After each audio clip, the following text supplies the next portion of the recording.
بسم الله الرحمن الرحيم سبح اسم ربك الأعلى الذي خلق فسوى والذي قدر فهدى والذي أخرج المرعى فجعله غثاء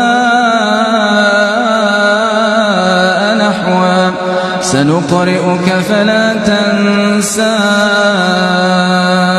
إلا ما شاء الله إنه يعلم الجهر وما يخفى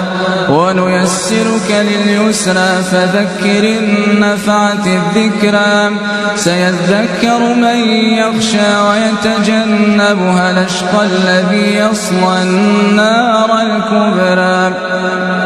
ثم لا يموت فيها ولا يحيا.